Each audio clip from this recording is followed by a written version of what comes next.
Year new math exercise 4.3 हमारा topic चल रहा था क्वेश्चन नंबर 2। आज हम स्टार्ट करेंगे क्वेश्चन नंबर 2 का पार्ट नंबर 2। हमें क्वेश्चन जो है वो गिवन है, तो अब पहले मैट्रिक्स बना लेते हैं। यहाँ पर x1 x2 x3 ये तीन वेरिएबल यूज हुए, इनके साथ देखते हैं कांस्टेंट कौन सा है 2, इसके साथ है +1 और इसके साथ है +3, तो लिख लेते हैं 2 1 एंड 3। उसके बाद यहाँ पर कोई नहीं है तो 1 होगा, 1 +3 एंड -2, 1 3 एंड -2, और इसके साथ है -3 -1 एंड +2, -3 -1 एंड 2। अब यहाँ पर हमने उसके बाद वेरिएबल्स लिखने होते हैं जो हमारे पास होते हैं x1 x2 एंड x3, ये हमारे पास वेरिएबल्स थे। और इसके साथ यहाँ पर जो है हम इक्वल के बाद जो होते हैं 3 0 4, इनको लिख लेते हैं, इनका एक मैट्रिक्स बना लेते हैं 0 3 0 4। अब इनके नाम लिखते हैं। फर्स्ट को हम नाम दे देते हैं ए का, और इसको कहते हैं एक्स और इसको बी। हमें यहाँ से फाइंड करना है एक्स, तो ए को आप दूसरी साइड पर ले जाएं तो यहाँ से जाकर हो जाएगा ए इनवर्स बी। अब हमें एक्स फाइंड करने के लिए ए इनवर्स बी फाइंड करना है, यानी कि ए इनवर्स को बी से मल्टीप्लाई करना है। देखिए बी तो गिवन है, हमें यहाँ से चाहिए ए इनवर्स ताकि हम इन दोनों को मल्टीप्लाई कर सकें। तो ए इनवर्स फाइंड कर लेते हैं। ए इनवर्स का फॉर्मूला हमारे पास होता है adjoint of A over determinant of A. देखें जो मैंने लास्ट क्वेश्चन करवाया है उसमें मैंने पहले एडजॉइंट फाइंड कर लिया और फिर डिटर्मिनेंट फाइंड कर लिया, लेकिन आपने जब भी इस क्वेश्चन को सॉल्व करना है आपने पहले डिटर्मिनेंट फाइंड करना है और फिर एडजॉइंट फाइंड करना है। इसकी एक वजह है, क्योंकि जब आप पहले डिटर्मिनेंट फाइंड करते हैं आपने ये चेक करना होता है कि उसका आंसर 0 ना आए। अगर आपका आंसर 0 आ जाता है तो ये आगे सॉल्व क्वेश्चन नहीं हो सकता, आप वहीं पर स्टॉप कर देते हैं। इसीलिए पहले हम चेक कर लेते हैं डिटर्मिनेंट फाइंड करके कि हमारा आंसर कहीं 0 तो नहीं आ रहा, तो इसी वजह से पहले हम डिटर्मिनेंट फाइंड करते हैं। तो सबसे पहले हम यहाँ से मैट्रिक्स ए लेते हैं जो कि हमने अभी बनाई थी ऊपर, ये वाली मैट्रिक्स, और यहाँ पर जो है ना इसका डिटर्मिनेंट फाइंड कर लेते हैं। 2 1 -3 1 3 -1 3 -2 एंड 2। तो अब डिटर्मिनेंट फाइंड कर लेते हैं। डिटर्मिनेंट सबसे पहले फाइंड करते हैं और एक्सपेंड करते हैं रो 1 को। यहाँ से first row first column cancel, similar element हमारे पास है 2, फर्स्ट रो और फर्स्ट कॉलम कैंसिल होगा तो ये 4 एलिमेंट्स बचेंगे, 3 -2 -1 एंड 2। उसके बाद फर्स्ट रो और सेकेंड कॉलम कैंसिल करेंगे तो यहाँ से सिमिलर एलिमेंट आ गया 1, और सेकेंड एलिमेंट के साथ हमेशा हम माइनस लगाते हैं। यहाँ से बचेगा 1 -2 -3 एंड 2। उसके बाद फर्स्ट रो और थर्ड कॉलम को कैंसिल करेंगे तो यहाँ से हमारे पास आ जाएगा 3, और यहाँ से बचेगा 1 3 -3 एंड -1। ठीक है, अब इनको सॉल्व कर लेते हैं। यहाँ से हमारे पास आ जाएगा 2, डिटर्मिनेंट फाइंड कर रहे हैं, 3 2 हो जाएगा 6, सेंटर में हमेशा माइनस लिखते हैं, माइनस माइनस प्लस 2 1 2 -1 2 1 2, सेंटर में हमेशा खुद से माइनस लिखते हैं, 3 को 2 से मल्टीप्लाई करें, 3 2 6 माइनस माइनस प्लस, तो +6 आ गया। 1 1 1 साथ में माइनस है तो माइनस का 1 आ जाएगा, एक माइनस हम डिटर्मिनेंट में खुद से लिखते हैं, 3 3 9 और साथ में माइनस है तो यहाँ पर माइनस का 9 आ जाएगा। यहाँ से आ जाएगा 2 6 -2 हमारे पास कितना हो जाएगा 4, 2 -6 हो जाएगा -4। यहाँ से आ जाएगा +3 माइनस माइनस प्लस, 9 प्लस का है और 1 माइनस का है तो इनको माइनस करेंगे तो माइनस का 8 बचेगा हमारे, सॉरी +8 बचेगा क्योंकि बड़ी वैल्यू के साथ प्लस है। 2 4 हो जाएगा 8, माइनस माइनस प्लस, 4 1 4, 3 8 कितना होता है 24। इन सबको प्लस कर लेते हैं और देखते हैं क्या आंसर आता है। आंसर हमारे पास आ जाएगा 36, और ये हमारे पास जो है इसकी डिटर्मिनेंट का आंसर है जो कि 0 के इक्वल नहीं है। तो इसका मतलब ये हमारे पास डिटर्मिनेंट 0 नहीं है, तो हम इस क्वेश्चन को आगे प्रोसीड कर सकते हैं। डिटर्मिनेंट फाइंड हो चुका है, अब हमने फाइंड करना है एडजॉइंट ताकि हम इन्वर्स फाइंड कर सकें। एडजॉइंट निकालने के लिए सबसे पहले जो ए मैट्रिक्स है ये वाला वो आपने रीराइट कर लेना है। यहाँ से एडजॉइंट हम फाइंड कर रहे हैं, ये मैट्रिक्स ए हमने लिख दिया है। अब आपने क्या करना है, फर्स्ट रो को हम एक्सपेंड कर रहे हैं। देखिए फर्स्ट रो और फर्स्ट कॉलम को आप कैंसिल कर देंगे, बाकी जो है ये हमारे पास बचा है 3 -2 -1 2, उसको आपने यहाँ पर लिख देना है 3 -2 -1 एंड 2। अब देखिए फर्स्ट रो और सेकेंड कॉलम को हम यहाँ से कैंसिल कर देंगे तो हमारे पास बचेगा 1 -2 -3 2, तो उसको इसके नीचे लिख देना है। ध्यान करना है आपने, बिल्कुल इसी तरह से करना है जैसे मैं बता रही हूँ। उसके बाद देखें आपने फर्स्ट रो और अब थर्ड कॉलम को एक्सपेंड कर देना है, यानी कि कैंसिल कर देना है। तो यहाँ से हमारे पास बचेगा 1 3 -3 एंड 1, तो यहाँ पर लिख देते हैं 1 3 -3 एंड -1। ठीक हो गया। अब उसके बाद देखें यहाँ से, अब पहले हमने फर्स्ट रो एक्सपेंड की थी, अब सेकंड रो की बारी है। सेकंड रो और फर्स्ट कॉलम कैंसिल कर देते हैं, बाकी बचेगा 1 3 -1 2। यहाँ पर लिख देते हैं 1 3 -1 एंड 2।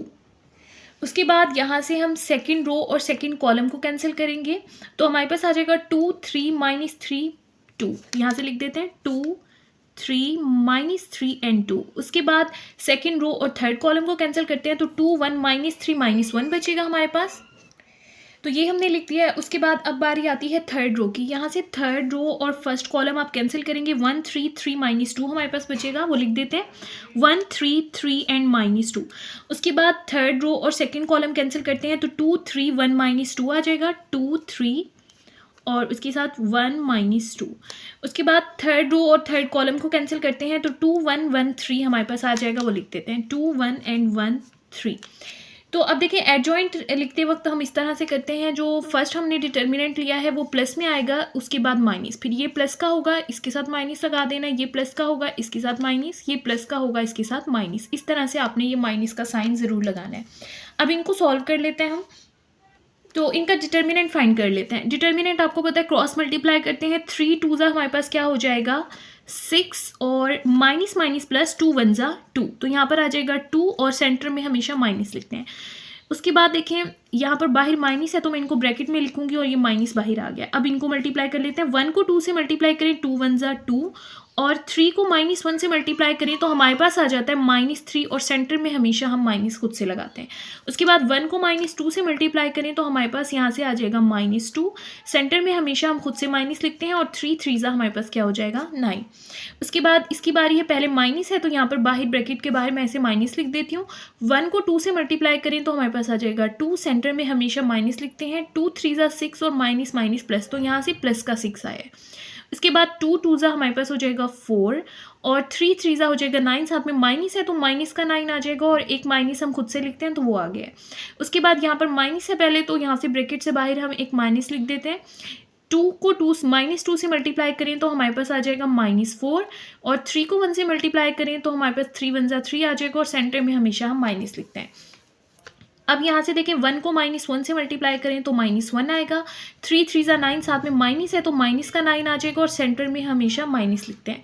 यहाँ पर बाहर माइनस है तो पहले ब्रैकेट के बाहर माइनस लिख दें। अब इसका डिटर्मिनेंट फाइंड करते हैं, 2 को -1 से मल्टीप्लाई करें तो -2 आ जाएगा, सेंटर में हमेशा माइनस, 3 1 3, साथ में माइनस है तो ये माइनस का 3 आ जाएगा, 2 3 हो जाएगा हमारे पास 6, सेंटर में हमेशा माइनस, 1 को 1 से मल्टीप्लाई करें तो 1 आएगा। तो अब इसको फर्दर सॉल्व कर लेते हैं ताकि हमारे पास एडजॉइंट का फाइनल आंसर आ जाए। 6 - 2 हमारे पास हो जाएगा 4। यहाँ से देखिए माइनस माइनस प्लस होता है, 2 + 3 कितना हो जाएगा 5 और यहाँ से बाहर माइनस है तो यहाँ पर आ जाएगा माइनस का 5, -9 एंड -2 यहाँ से हो जाएगा -11। उसके बाद देखिए प्लस का 2 है और -6 है ब्रैकेट के अंदर, तो माइनस का 4 बचेगा और माइनस के 4 और बाहर माइनस है तो वो माइनस माइनस प्लस का 4 हो जाएगा। उसके बाद माइनस माइनस प्लस और 4 + 9 कितना हो जाएगा हमारे पास 13।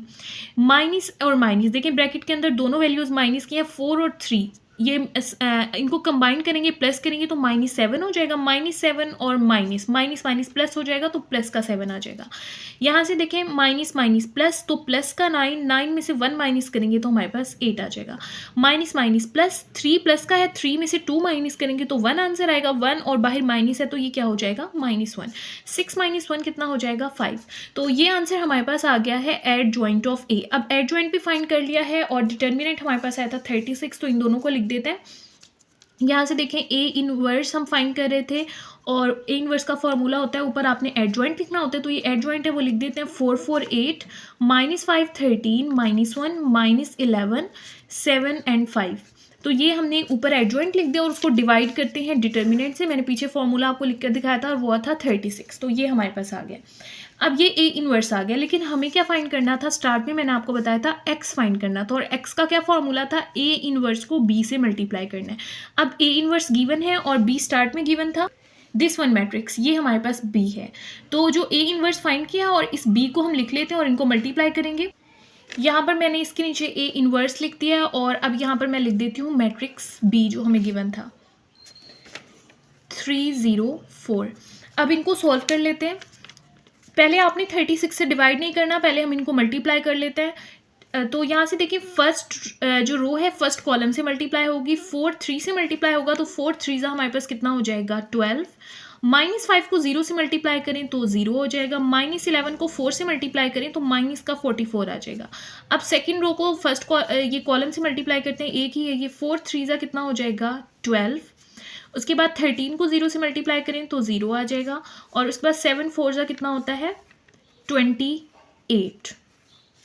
उसके बाद थर्ड रो को इस कॉलम से मल्टीप्लाई करते हैं, 8 3 जा हो जाएगा हमारे पास 24, और उसके बाद -1 को 0 से मल्टीप्लाई करें तो हमारे पास 0 आ जाएगा। उसके बाद 5 को 0 से मल्टीप्लाई करें तो 5 4 जा 20 आ जाएगा, और यहाँ पर डिवाइड में 36 है तो इसके साथ ही एज इट इज़ आ जाएगा। अब इनको फर्दर सॉल्व कर लेते हैं। 12 - 44, यानी 44 में से आपने 12 को माइनस करना है, एक वैल्यू प्लस की है एक माइनस की, तो हमारे पास यहाँ से आंसर आ जाएगा 32, ठीक है। और माइनस का 32 आएगा क्योंकि बड़ी वैल्यू के साथ क्या है हमारे पास माइनस है। यहाँ पर है 12 और 28, 12 और 28 को प्लस करेंगे तो हमारे पास आ जाएगा 40, 24 और 20 को प्लस करेंगे तो हमारे पास आ जाएगा 44, और यहाँ से हम इसको डिवाइड करना है 36 से। अब यहाँ पर इस हर नंबर को ना आपने 36 से डिवाइड कर देना है। यहाँ पर है -32, इसको 36 से डिवाइड कर देते हैं, 40 को भी 36 से डिवाइड कर देते हैं, और 44 को भी 36 से डिवाइड कर देते हैं, और फिर देखते हैं क्या आंसर आता है। ये 4 से कैंसिल हो सकता है, देखिए 4 8 जा 32 एंड 4 9 जा होता है 36, तो यहाँ से हमारे पास आ जाएगा -8/9। यहाँ से देखिए, यहाँ से हमारे पास आ जाएगा 4 से करें तो यहाँ पर आ जाएगा 4 10 जा 40, और यहाँ पर आ जाएगा 4 9 जा 36, तो यहाँ से हमारे पास आ गया 10/9। और उसके बाद यहाँ से देखें तो 4 11 जा 44 आ जाएगा, और 4 9 जा 36, तो यहाँ से हमारे पास आ जाएगा 11/9। तो इस तरह से आपने इसको लिख देना है x1 x2 x3 का जो आंसर है, क्योंकि ये x हम फाइंड कर रहे हैं ना, ये x की मैट्रिक्स में x1 x2 x3 था। x1 जो है -8/9 के इक्वल है, x2 10/9 के इक्वल है, और x3 11/9 के इक्वल है, और ये इसका फाइनल आंसर है। नेक्स्ट स्टार्ट करते हैं पार्ट नंबर 3, और इसके लिए भी हम मैट्रिक्स बना लेते हैं। सबसे पहले देखते हैं यहाँ से जो हमारे पास कांस्टेंट है उनके बना लेते हैं। देखिए यहाँ पर वेरिएबल्स यूज़ हो रहे हैं x y z, तो यहाँ पर हम कांस्टेंट उसी हिसाब से लिखेंगे। x के साथ कोई वैल्यू नहीं है तो इसका मतलब 1 होगा, y के साथ कोई वैल्यू नहीं है तो 1 होगा, z यहाँ पर आपको नज़र नहीं आ रहा तो z की जगह हम 0 लिख देते हैं। x की जगह x के साथ जो हमारे पास है कांस्टेंट वो है 2, तो यहाँ पर 2 लिख देते हैं। y आपको नज़र नहीं आ रहा तो 0 लिख देते हैं, और z के साथ माइनस है तो यहाँ पर माइनस का 1 आ जाएगा, ठीक है। और यहाँ पर देखें x आपको नज़र नहीं आ रहा तो x की जगह पर 0 आ जाएगा। y के साथ कौन सा कांस्टेंट है 2, और z के साथ क्या है -3। तो इस तरह से ये मैट्रिक्स हमने a मैट्रिक्स बना लिया है। उसके बाद जो वेरिएबल्स यूज़ हो रहे हैं वो हमारे पास x y z है, तो उसको लिख देते हैं x y एंड z, और इसको नाम हम दे देते हैं x का। उसके बाद इक्वल का साइन है तो आप इक्वल का साइन यूज़ करेंगे, और लास्ट में है 2 1 -1, तो ये लिख देते हैं 2 1 -1, और इस मैट्रिक्स का नाम हम रख देते हैं b, और यहाँ पर इक्वल का साइन। अब बेसिकली हमें यहाँ से x y z की वैल्यू फाइंड करनी है, यानी कि x मैट्रिक्स फाइंड करना है। तो a को आप दूसरी साइड पर अगर ले जाएं तो हो जाएगा a इनवर्स, और b एज इट इज़ आ जाएगा।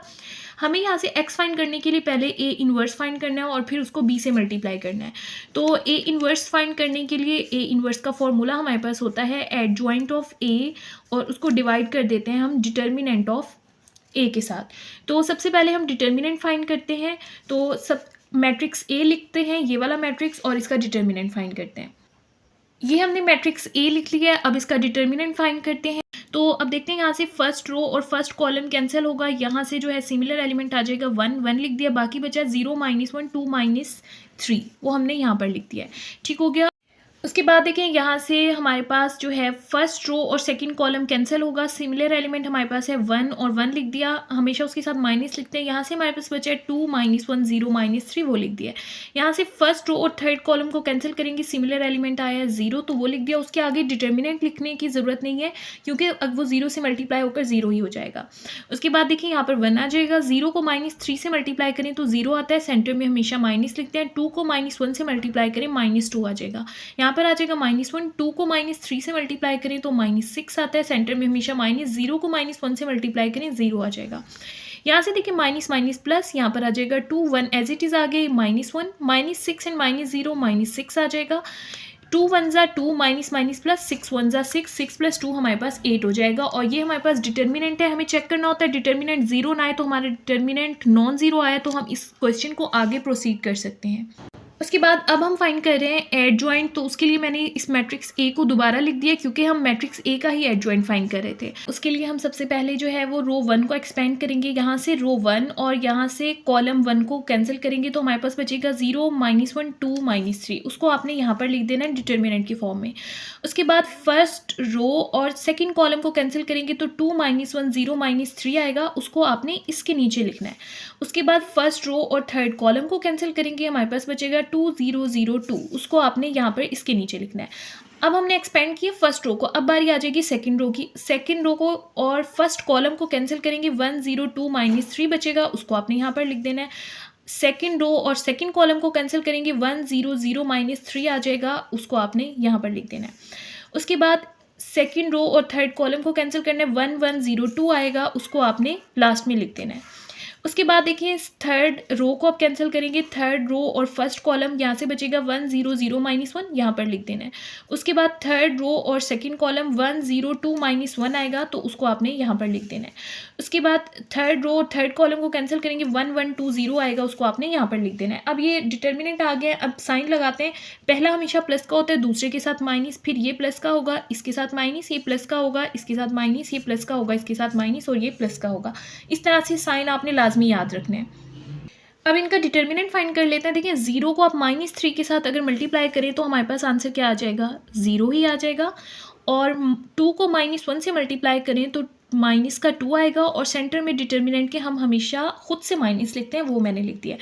यहाँ पर माइनस है तो पहले आप ब्रैकेट लगाकर माइनस लिख दें ताकि मिस ना हो जाए।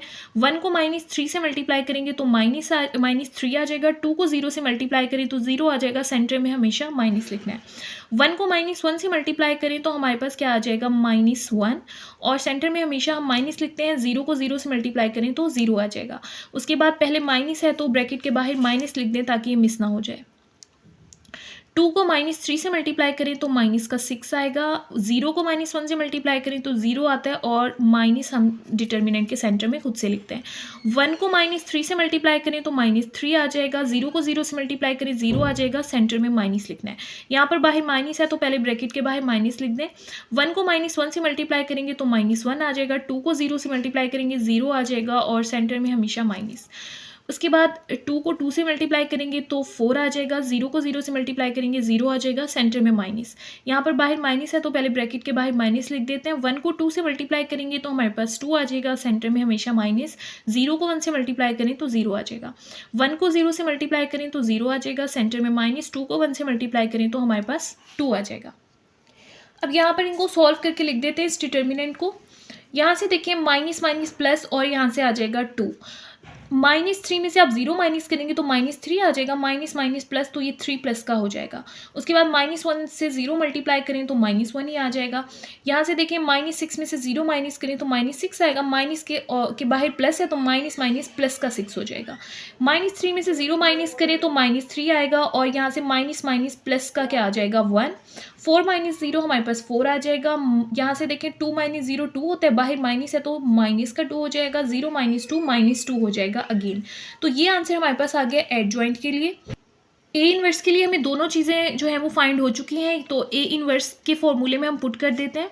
एडजॉइंट जो है वो हमारे पास ये वाला आया है, तो ये लिख देते हैं। हमारे पास है 2 6 4 3 -3 -2 -1 1 एंड -2। ओवर आपने डिटर्मिनेंट लिखना है, और डिटर्मिनेंट का आंसर हमारे पास क्या आया था, 8, वो मैंने यहाँ पर लिख दिया। अब आपने पहले इनको डिवाइड नहीं करना। अब हम आ जाते हैं एक्स की तरफ। एक्स का फॉर्मूला, यानी हमने एक्स फाइंड करना था ना, एक्स के लिए हमने फॉर्मूला लिखा था ए इनवर्स बी। अब ए इनवर्स की जगह पर आप ये पूरा लिख देंगे क्योंकि इनवर्स के इक्वल है, तो यहाँ पर रीराइट कर देते हैं। 2 6 4 3 -3 -2 -1 1 एंड -2, और ओवर में हमारे पास है 8, ये मैंने लिख दिया ए इनवर्स। और बी मैट्रिक्स जो है वो हमने स्टार्ट में फाइंड किया था, तो वो लिख देते हैं। ये हमारे पास है, यहाँ से देखें 2 1 एंड -1, ये हमारे पास मैट्रिक्स बी था, तो इसको लिख देते हैं 2 1 एंड -1। अब पहले आपने इनको मल्टीप्लाई करना है, लास्ट में 8 से डिवाइड करेंगे। फर्स्ट रो को इस कॉलम से मल्टीप्लाई करें, 2 2 ज़ा हमारे पास कितना हो जाएगा, 4, 3 1 ज़ा 3, -1 एंड -1 +1 हो जाएगा मल्टीप्लाई करेंगे तो। इस रो को इस कॉलम से मल्टीप्लाई करते हैं, 6 2 ज़ा 12, -3 को 1 से मल्टीप्लाई करें तो -3 आएगा, 1 को -1 से मल्टीप्लाई करें तो -1 आएगा। अब इस रो को इस कॉलम से करते हैं, 4 2 ज़ा हो जाएगा 8, -2 1 ज़ा -2, -2 एंड -1 को मल्टीप्लाई करें, माइनस माइनस प्लस एंड 2 1 ज़ा 2, और साथ में है डिवाइड बाय 8, तो ये लिख दिया हमने। अब इनको सॉल्व करते हैं। 4 + 3 7, 7 + 1 8, 12 में से आप 3 माइनस करें तो 9 आ जाएगा, 9 में से 1 माइनस करें तो 8 आ जाएगा। यहाँ से +2 -2 से कैंसिल, यहाँ पर आ गया 8। ओवर में हमारे पास क्या है 8। अब इन सब वैल्यूज़ को 8 से आपने बारी बारी डिवाइड कर देना है। 8 को 8 से डिवाइड करें, 8 को 8 से डिवाइड करें और फिर 8 को 8 से डिवाइड करें, तो हमारे पास यहाँ से कैंसिल होकर क्या आंसर आ जाएगा सबका? 1 आंसर आ जाएगा, 1 1 एंड 1। तो ये आंसर हमारे पास किसके लिए आया है? x y z के लिए आया, तो आप लिख देंगे x y z का आंसर हमारे पास आया 1 1 1, यानी x का आंसर भी 1 है, y का भी आंसर 1 है और z का आंसर भी 1 है।